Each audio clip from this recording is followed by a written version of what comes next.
Alright, you guys, this is head coach Ross of the Attacks Gym. I'm interviewing my head coach, my uncle, the one who started me in martial arts, my uncle Bobby Thomas. He would be the senior head coach of our entire association. To everybody else who's more traditional, he'd be the Grand Master. So, but he doesn't particularly prefer that title, neither do I, and that's where I got my inclination toward calling myself head coach, because he's our senior head coach. So, this will be our interview, with senior head coach Bobby Thomas, and he's going to tell us about his martial background and his unique martial philosophy.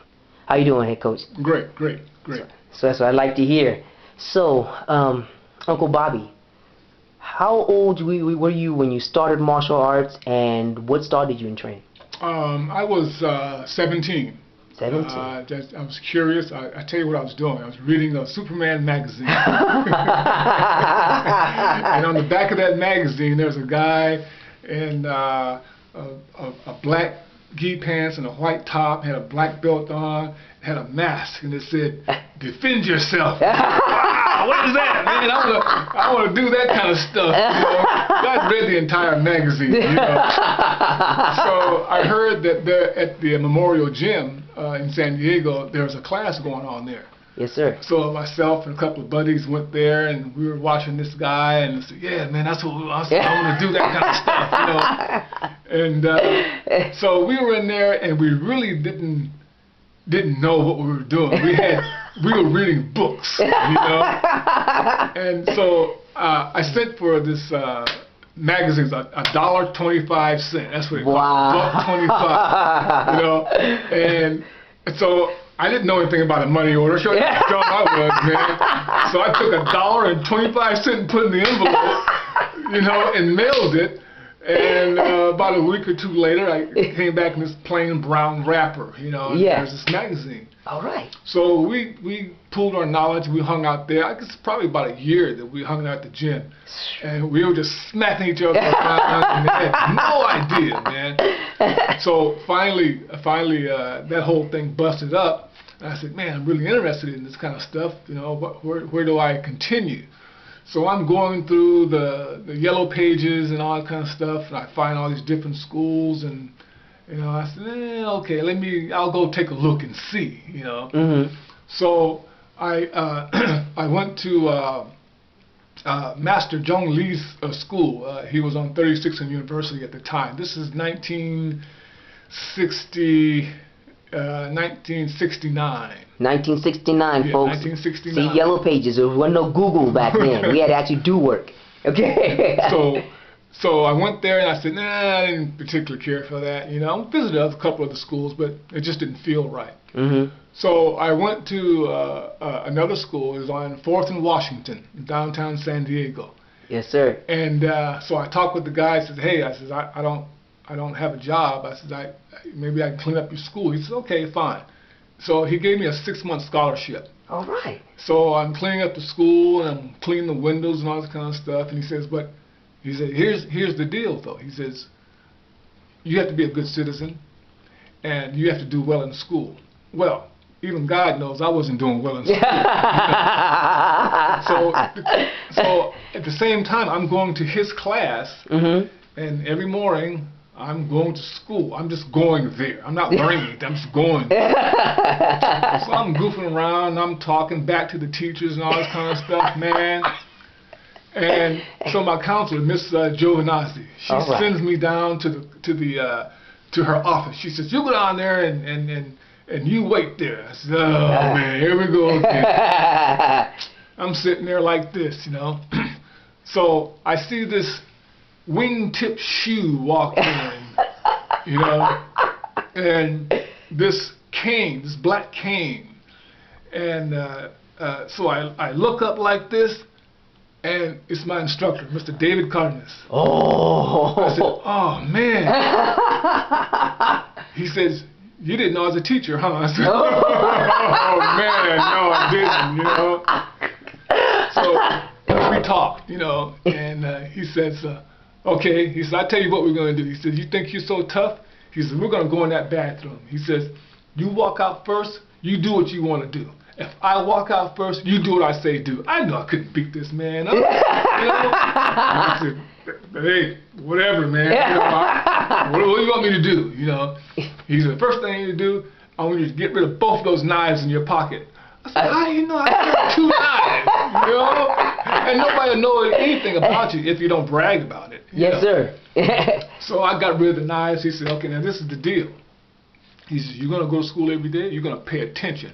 You're not going to smart up to the teachers. You're going to do your homework, and you're going to be a good student. I said, okay, no problem. So, you know, so that's how our relationship began. All right. So we're rolling along, and so one day I come in class, and I'm forgetting myself. You know, where I am, you know? And we're supposed to do front snap kicks, man. I'm kicking way up here in the ceiling. I'm over here, I'm over there.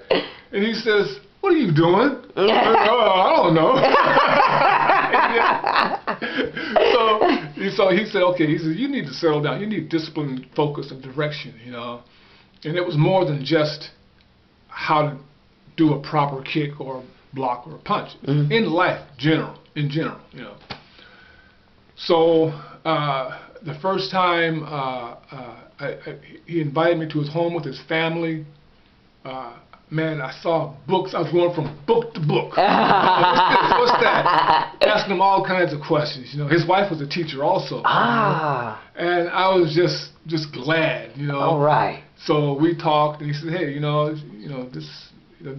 life is not always a bed of roses. You know, he says you have to make it the way you want it to be. You know. Ah. So I got some kind of focus there.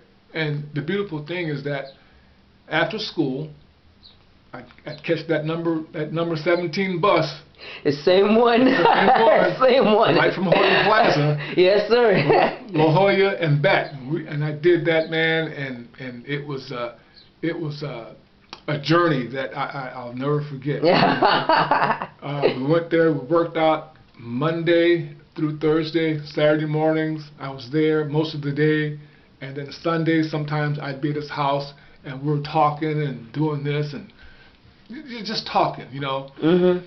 So he said, how would you like to go to a tournament? I said, yeah, what is it? Man, look, we went to the San Francisco Open. Whoa.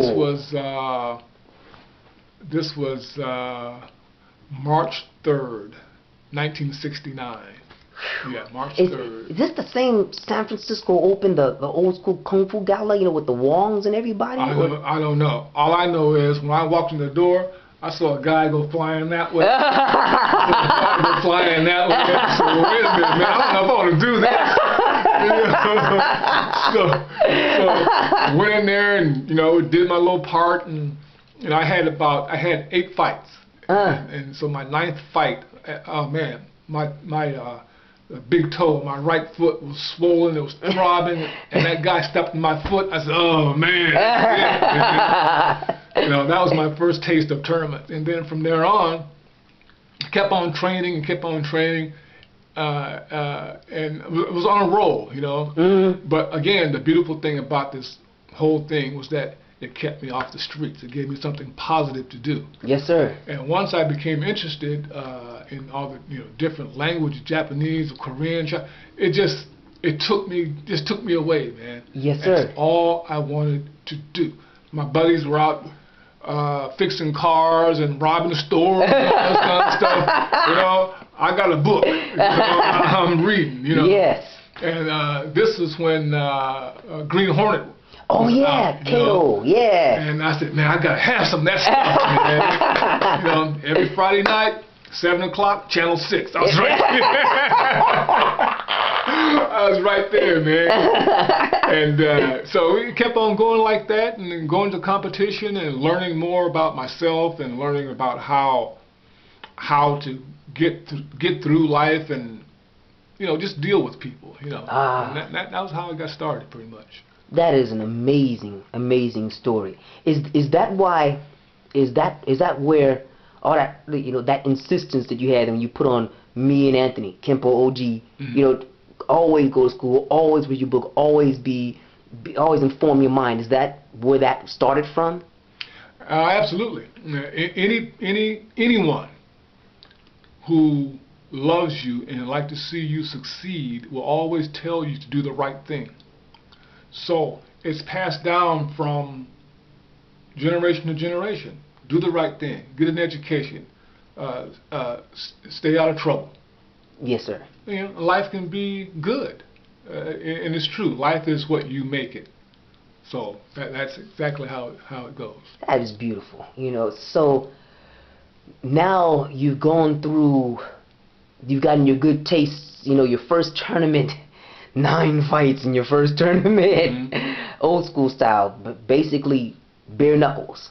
Yeah, basically there were no gloves, there were no pads, nothing. It was bare knuckles, Yes. bare feet. That was it. There you go. That was it. I love that. You know. So then, I mean, were you taught in it? What is the style that you started with? It's my understanding. I remember you mentioned before something to the effect that Coach Cardenas himself was, his lineage was that he trained directly with Mr. Parker. He trained under Ed Parker. As a matter of fact, Mr. Cardenas and I went to Mr. Parker's school in Pasadena at the time. Went to his home, visited with his family, and that was how we understood that this is how the structure works. You know, Ed Parker was the head of the International Kenpo Karate Association. My instructor trained under Mr. Parker, was promoted to 8th Dan by Mr. Parker, and we all, we were all proud of him and respected him a great deal. You know. Amazing, amazing. That is amazing. So was Mr. Parker Coach's primary instructor, or was he his only instructor? I think Mr. Cardenas had other instructors. He lived in the San Francisco area at the time before he came to San Diego, and brought with him that knowledge that he learned from other instructors, mainly in the kung fu styles. So what he learned from this gentleman and what he learned from Mr. Parker is a conglomeration, but it's all Chinese influence. You know. Okay, so that's why there was such a powerful Chinese kung fu flavor in what you taught us. When Exactly. Okay, now it makes sense. Excellent, excellent. So then let's zero in more upon your personal journey, Uncle Bobby. You know, you went through the ranks. You, from all accounts, like you practically blazed through the ranks. Basically, yeah. And apparently, you blazed through a conglomerate system where you learn basically aggregate multiple styles in aggregate at once. Would you like to expound upon that? Well, Kenpo, as I understand it, as I learned from my instructor, is a conglomeration of different self-defense tactics. For example, you have Aikido. Then you have the Korean kicking styles. And then you have the boxing-like flowing techniques of Kenpo. Then you have Judo. So all that together makes a formidable method of self-defense. But no matter what method it is, it's just as good as the person who's delivering it. Yes, sir. So just because that last part touches upon some controversy, you know, in some of the online conversations and other organizations, can we expand upon that? You say it depends upon the person, the instructor. Yeah. If you're teaching someone self-defense, you have to make the art fit the person, not make the person fit the art. You see, a person who is 6'2" has a different perspective than a person who's 5'2". You see? Yes, sir. So they have to do it in such a way where it will work for them. No matter what so-called style you're learning, it has to be practical. It has to be effective. It has to be realistic. It has to be simple. Okay. It has to be simple. You know, that old adage, keep it simple, stupid. Yes, sir. Yeah. That's the way that rolls out. So that aggregate experience, is that that is what led you to your own unique expression. Could you tell us, the name that you applied to your martial experience, and what formulated, the foundation that you gave me, head coach Ross of the Attacks Gym, my brother, your son, Anthony, Kenpo OG, and the hundreds of other students you've trained over the years? Well, my idea is to, again, the approach is to be simple and effective and right now, because you don't have time to wait or to waste on fancy techniques with 5, 6, 7, 8, 9 movements and all that. Your life is on the line. Yes, sir. So you have to do this in such a way where you get the message across that you're not to be trifled with. Okay? So the older you get, the more dangerous you become, because you have more life behind you than in front of you, and you want to keep it that way. you want to keep on living. You see what I'm saying? Yes, sir. You may get a little slower, maybe, but you become a lot more nastier. And to me, no matter what so-called style you study, I think it all comes down to just how mean and nasty you are. If you keep it simple, and work on this technique, this may be your favorite thing to do, okay? The situation will always dictate what you do, okay? Not the style. I don't care how the master did. I don't care about all that nonsense. What I want to know is, what I want to train for is how to deliver a formidable, definite defense and get the heck out of there. There you go. So then that was the mantra that you taught me and Anthony, Kenpo OG, and that's why our approach is so comprehensive. Yeah. Because you taught us, like, no matter where it is, you're on the ground, you're fighting 55 guys and 29 ninjas, you have to make your stuff work, period. Make it work. Because, look, this is not magic. This is not magic. We don't have magical powers on flames and all this kind of nonsense. No Hogwarts, huh? No. You have your 2 hands and your 2 feet and your wits. Yes, sir. You go from there. That is excellent. That is excellent. So to kind of slightly, make a slight detour that's weave back into this narrative here. Could you give us an overview of some of the distinct disciplines you've trained in? I recall, in aggregate, you've trained somewhere in the neighborhood of a dozen, especially with all the cross training over the years. But the ones that you've actually received just some, not all, just some of the ones you received some actual old school classic certification in. Well, just a few. Trained in Tang Soo Do under Master Lloyd Francis, outstanding instructor, outstanding human being. And of course, my own instructor, Mr. David Cardenas, who is like a father to me.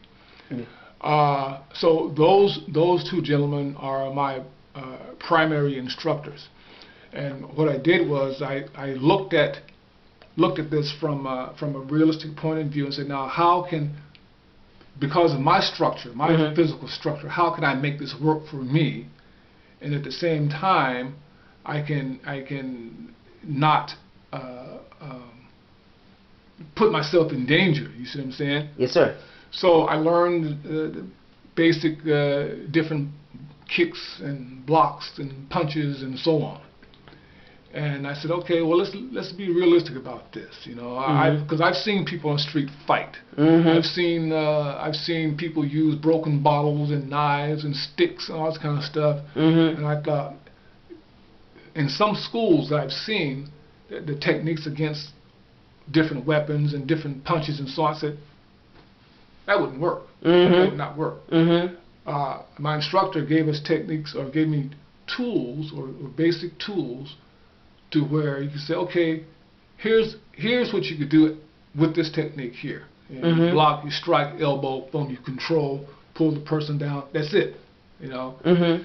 But more so than the physical endeavor of any kind of martial art, what really makes it formidable, what really makes it effective, are different human qualities such as being observant. Yes, sir. Understanding people. Yes, sir. Being practical. Yes, sir. Using your senses. Okay. Never putting yourself in danger. Yes, sir. You don't walk down the street and say, well, hey man, you know, I'm a black belt, so I'm gonna walk down that street with all those winos down there. You know, I don't care, man. Nah, man, avoid the fight. The fight that you win is the fight that you're not in. That's what you taught us. Yeah. That's in our gym right now. The fight you always win is the fight you're not in. Okay, yeah. That's where it came from. Okay. Yeah. Okay. So with all that said, the most important thing is to defend yourself practically, you know, be effective. Yes, sir.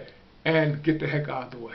Yes, sir. You know. Yes, and you do not go looking for a fight just because you study and practice martial arts. Yes, sir. See, the other side of this is that there's the physical side, and then there's that side that makes you a human being. Yes, sir. There's that side that gives you humanity. Yeah, okay. Let's say I get in the house with this guy, okay, and I hit him in the stomach, and give him a right cross to the chops, and he's down. Oh, okay, man, I'm okay. All right. My humanity tells me I'm gonna watch him, but I'm gonna leave him alone. I'm gonna back off. Instead, somebody else may say, well, yeah, I'm gonna go over here, I'm gonna kick him in the head, I'm gonna stomp his wrist, and then I'm gonna kick him in the stomach, and then I'm gonna slap him a few times, poke him in the eye. Nah, man, that's not right. That's not right. That kind of stuff is not right. Yes, sir. You defend yourself and you move on. You know, that's what makes us human beings, as opposed to bullies who know how to fight. Yes, sir. You know? That then would be part of that comprehensive code of conduct and honor that you've been teaching us since we're 8. Right. There's a code of conduct. I don't care what style you study. I don't care what religion you are.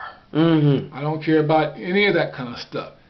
The most important thing is that while you're studying martial arts, is that you are a decent human being. Yes, sir. That's the important thing. Help your community.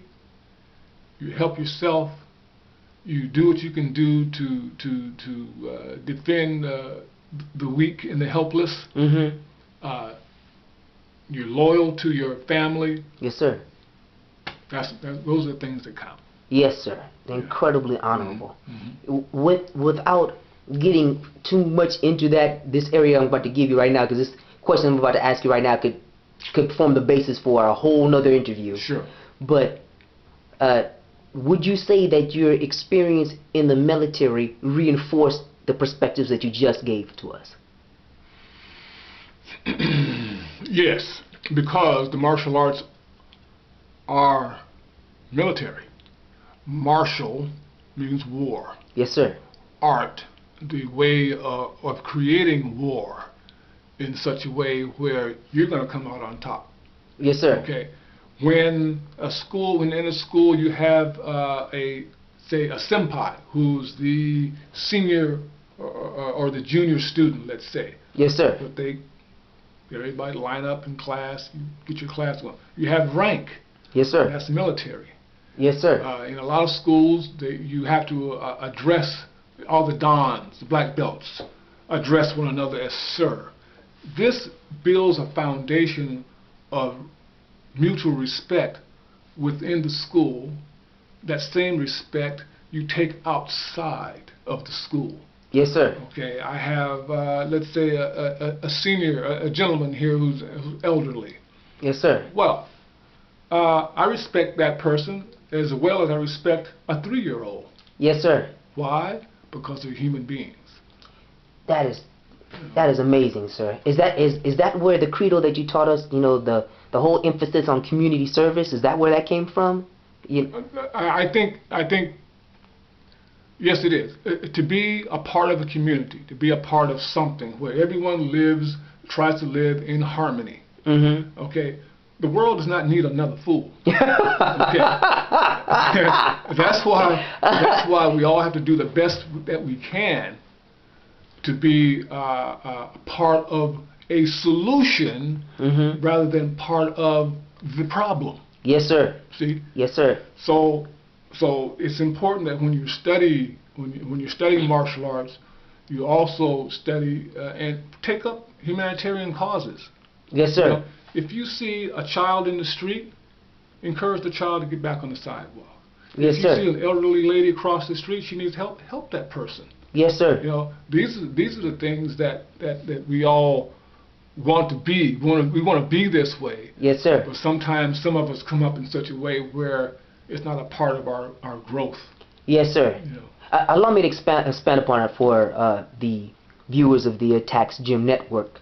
As part of my and Anthony's and the several other black belts he certified, we had to prove that we are an asset to the community by engaging in particular kinds of community building relations. Mm-hmm. And this is what I was asking about, and this is what Uncle Bobby here was providing us the foundation from which all of this information came, and what he passed on to us, and which we are now passing on mm-hmm. to our instructors. Mm-hmm. So that's where that's coming from, guys. That's the reason why I specifically wanted you to hear it from the man himself. For those of you guys who didn't believe he exists, he exists. I exist.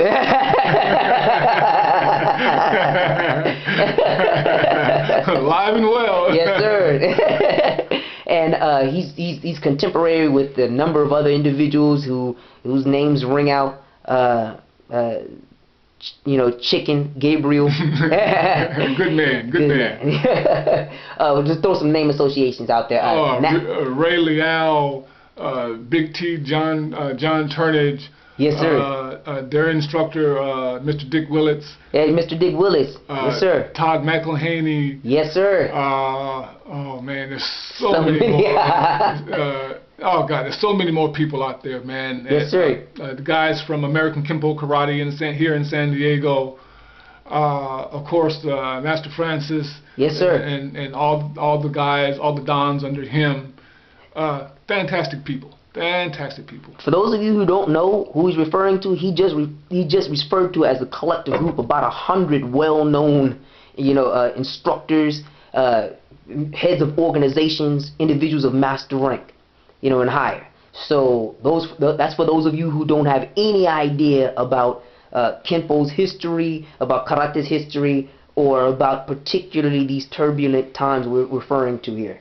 Because remember, back in the 60s, it wasn't really encouraged, particularly for people of color and especially for black people, to be martial artists and to do what he's done, and to do with what individuals like Siju Muhammad and Doc Chappelle and other individuals in the BKF have done. And you guys remember that Chicken Gabriel had essentially an organization that was like the BKF too. Yeah, it's the UKF. The UKF. United Karate Federation. That's right. That's right. Mm-hmm. And also, do we do a little shout out for Twin Dragons at this point? Okay. Well, Twin Dragons was was the school that Mr. Cardenas started. Yes, sir. On Washington Street. Back in the early 69, we moved from Washington Street to El Cajon, and some of the business people there made it known that we were not welcome in El Cajon. Mm-hmm. So we went from El Cajon to La Jolla, mm-hmm. where we were welcomed with open arms. Excellent. Excellent. We taught a lot of children of prominent citizens there, and we had a good time there, and as far as I know, Twin Dragons still exists today. Excellent, excellent, excellent. That is fantastic. Excellent. Okay, that moves us then on to a couple of the other somewhat more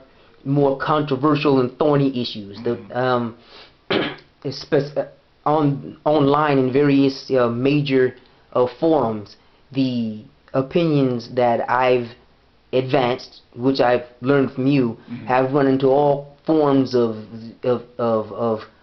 conflict. Mm-hmm. There's individuals who state that because of the unique way in which we express our techniques, everything from kimono grab A and B, what have you, that it is their perception that we don't understand what the techniques themselves are and what the lessons are behind them, and et cetera, so on and so forth. Would you like to address that? Your philosophy about that, what it is that you taught us and what it is that you do? Well, you can go to Kenpo schools all across the country, Mm-hmm.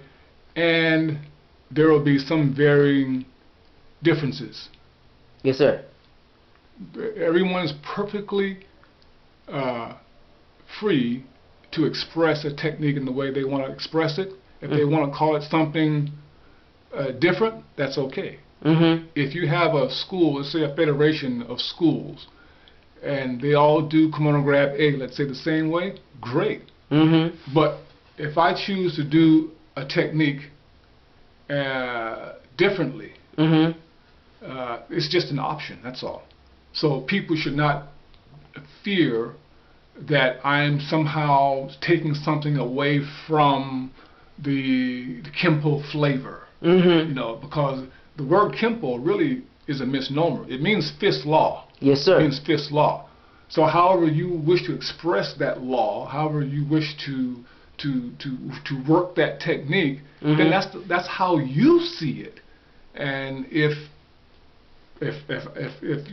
I don't do it the way you think I should do it, tough. Tough. I don't care. I really don't care. It's what I do.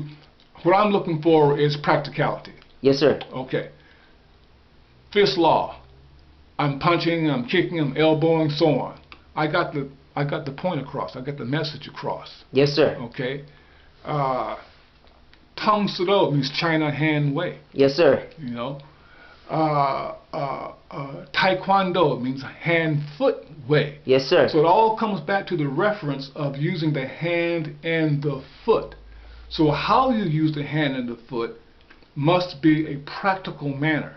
Mm-hmm. Now, if you want to get out there and sweat and grunt, that's fine. Mm-hmm. Okay, but you can't go out there and say, well, this is realistic because this is the way the master taught me. No. You can go anywhere from the East Coast to the West Coast. You better be ready to throw down. I don't care what you call it. You can call it Kenpo, Tang Sudo, Warangdo, Shotokan, Goju-Ru, Goju Kai, Cobra Kai, all that kind of stuff. You better be ready to throw down on the real. Yes, sir. Don't box yourself in this narrow confine of what you're doing. Mm-hmm. You want to try to be all inclusive. Mm-hmm. Okay, judo, boxing, jiu-jitsu, yes, sir. aikido. Yes, sir. Know how to use a stick. Yes, know sir. how to use a staff. Know how to throw a rock. Know how to use a knife. Know how to use a belt or extension cord or something like that. Mm-hmm. Know how to run. Know how to climb. Know how to be still. Understand. Try to understand that what you're involved here is not a civilized endeavor. Someone is attempting to take your life. So you have to use all that stuff that you learned, yes, sir. plus all those human qualities that you were born with, Mm-hmm. to get yourself out of that jam, to get you through that situation. So no matter what you call it, it had better work. The reason why I like the term Kenpo is because it is inclusive, and also because it fits what we do. Mm-hmm. The flow. Yes, sir. We don't try to trap ourselves into something that just because it's traditional, where we're going to stick with that because that's the tradition. Mm-hmm. When tradition hinders progress, you get rid of tradition. See? Well said. It's not to say that tradition is not good, Mm-hmm. but it has its place. Yes, sir. Simple as that. Yes, sir. Just you said so much there, and that was so powerful. You know, some of it, unfortunately, has been my experience that when I've done my inexpert attempt to convey what it is that you've taught us, it's either flown over, flown by, flown under, or didn't fly at all to the ears of the individuals who I've been trying to reach. So when we translate, for instance, we'll take any technique, you know, sort of 5 swords. Okay. The way we do it is not the way that is traditionally taught, but it's extremely effective. You know, in the decades that I've used it, in the decades that I've seen you use it, in the decades before I was born, you've been using it. It's always worked. It seems to me that based upon what you just said, if I were to summarize it, there would be an overwhelming emphasis first upon effectiveness, training modality, and personal responsibility for your actions. Oh, absolutely, absolutely. 5 swords. Okay, 1, 2, 3, 4. Okay, 5. Okay, let's break it down. You blocked, knife hand, spear hand to the throat, another spear hand to the throat. I want that to work. You can call it whatever you want to call it. Again, it has to work. Has to work. Yes, sir. It has to work. Yes, sir. But because I chose to do a knife hand and a punch with the left hand after that first knife hand, that doesn't take it away from being 5 swords. No, I did throw a punch in there, so there's 4 swords now. Let's not quibble about minor stuff. That stuff is minor. It's silly. To the point where it makes no sense. You're wasting all your breath. All the time you're arguing over, well, is this Kenpo? Is that Kenpo? You could be training. Yes, sir. You could be training. And often the time, a back fist, a right cross, and front snap kick, if that'll do the job, so be it. So be it. You know? Yes, sir. Yes, sir. For those of you who asked online, let me clarify something that you guys probably, I don't know what your lineage is, but you noted that my Uncle Bobby actually executed 5 open hand strikes, spear and sword hand techniques. Okay, that's one of the several variants in which he taught us of the quote-unquote initial traditional method. And as he stated before, he insisted that we have the options and the versatility to achieve the goals that he taught us to achieve, effectiveness being first, and using the principles of training and effectiveness and the principles of Kenpo in its collective focused form, and without quibbling over much upon, you know, the how someone else has done it. Someone else isn't fighting for you. You're fighting for you. Exactly. So, exactly. See, your instructor is not going to be there in that fight, on that corner, or in that alley, or in that room to say, okay, now do this, do that. Okay, now get a rock, you know? Yeah. Run, fool. you have to think for yourself. This is the difference between being lockstep traditional versus being free-flowing and free-thinking. See, there is a difference. That's the difference. For example, you throw a roundhouse kick. Some schools teach you keep that foot where it is because that's tradition. No. When you throw that roundhouse kick and you turn that foot all the way back, you're trying to get extension. You're trying to get reach. You're trying to get power in there. Yes, sir. You always have an escape valve after that. So whether it's a spinning knife hand or a spinning elbow or a spinning back fist or a spinning back kick. Yes, sir. You know, that's how you finish up and you're done with it. You know, but you do the technique in such a way where the art has fit you rather than you have fit the art. That is tradition. Yes, sir. Okay? Tradition doesn't go so well in the street. It does not. It does not. Yes, sir. That's beautifully said. Mm-hmm. We might have to mount that one on the wall too in the gym. Okay. 6 more questions drawn from the various fans in the tax gym, and also from our collective of the hundreds of students that you've taught, including a few of the master rank guys like me. The first, the official name of your martial expression is. You gave a name to it. It would be. Oh, I call it the way of simplicity. Yes, sir. Because it has to be simple. It has to be practical. It has to be right now. Mm-hmm. You don't have time to wait. Yes, sir. You don't have time to say, well, do I have my hand in the right place? My foot in the right place? His elbow in the right place? No. You move from where you are. Mm-hmm. You don't have to stand up, take a stance.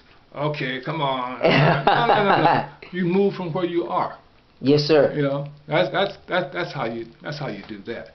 One of the more revolutionary things, to me, even as a child, one of the most supreme areas of common sense is what you just stated. You move from point of origin, wherever your start are there, and you were one of the very, very, very few instructors I've ever seen in my entire life who would fight other master rank individuals from any stance. Sometimes it's just like you're talking to them, and they'll get in a fighting stance. You're just looking at them, and then you proceed to whoop upon them from that position, just standing regular, and they're in a fighting stance. It's like you developed an incredibly uncommon facility with what people call the neutral stance. Yeah, because from a neutral stance, you can go left, right, forward, back. Simple as that. If the person is, say, throws a left punch at you, okay, well, you've trained enough with enough insight to understand what would be the practical thing to do from that position against a left punch or a right punch or a grabbing punch or a punch and a kick, anything like that. The reason why I included the kick is because not all martial artists are good guys. True. See, some guys practice martial arts and they need to be locked up because they apply it in the wrong way. Yes, sir. You see. So you have to try to understand a full spectrum of how the individual may attack you, yes, and sir. then defend against that. If you practice a simple extended outward block and half fist to the throat, or palm heel to the chest, yes, sir, or eye poke, yes, sir, or a front snap kick from a standing neutral position, there may become a time when that will serve you well. Yes, sir. Okay, but you take the most simple techniques and you practice it over and over and over and over and over until it's part of your DNA. For those of you who don't know this, what he just described, that's about a good half of the first 12 years of training. It's from anywhere. I mean, sometimes Uncle Bobby would pick us up, and we'd be in a car and at a red light, and he'd swing. I'm sitting in the passenger seat, whack out, here comes his back knuckle, and I got the block, and Yeah, because a situation can happen to you from anywhere, from any point. So you have to be ready, able, and willing to defend against that. At the same time, you have to also recognize a genuine threat versus a non-threat. Please expound upon that. That whole incredible debate about the sword and hammer videos I have is built upon this very issue. As you know, and all of you who've seen this, there's a point. The first movement in my sword and hammer not only defends us and dislodges the grip, but it allows us to give us that beat in time to assess the actual situation itself, which is absent from the training that we see in all of our techniques have that. Let me see what this guy is doing. Right. Right. Would you expound upon that, Uncle Bobby, please? Well, everybody has old crazy Uncle Joe in the family. So he feel, so you know he had a little bit of pluck. You know, he feel like he want to take you on. You know, come here, boy. Let me see what you got. You know, well, you know Uncle Joe ain't no threat, so you don't want to whoop him up. You know, knock him out, kick his teeth out, and all that kind of stuff. Uncle Joe ain't no threat. Yes, sir. You know? But you got some guys who will attack you. You don't know this individual. Mm-hmm. You're out in the street. That's a neutral territory. Anything goes. You know? So you have to recognize where the threats are, what the threat is. You're assessing the threat. Mm-hmm. How to deal with the threat. Mm-hmm. You know, if you feel that that your life and your safety or that of your family or loved ones are really in jeopardy, mm-hmm. then you respond to that. You act on that. Yes, sir. You know, but you don't walk around in a purple haze, you know, and not being able to assess what's going on around you. Yes, sir. You're always scanning. What is this person about? What, you know, somebody may come up to you and say, "Hey, you got a quarter?" You know, and try to put a knife in you. Yes, sir. Well, that's why I don't give money away. Don't come near me. I don't have a quarter. Go collect you some aluminum like I do. See, that's the words of wisdom that you guys asked me for. You know, this is just the first part of our 3-part interview. You know, these are the questions that have been passed on to, you know, Uncle Bobby's ranking instructors. That's Kenpo, OG, Anthony, myself, Ross, head coach of the Attacks Gym. This is nearly 50 minutes of gold here for all of you who had been emailing, the hundreds of emails I've received from Uncle Bobby's instructors and teachers over the years. This is and his students that he's taught, the hundreds and hundreds of students that he's taught over the years. These are the questions that you asked. I still have them. The ones I haven't got to, we'll get to probably next month when we do this interview, when we do part 2. So once again, everyone, this is a senior head coach and my uncle, Bobby Thomas, the creator and founder of the Way of Simplicity. And you already know you already know what to do. If you have any questions or comments, you leave it at the end of this video, or you can send it to attacksgym@gmail.com. That's me, head coach Ross of the Attacks Gym. And thank you very much for your time. Thank you very much for your time, Uncle Bobby. Very welcome. Very welcome. Take care.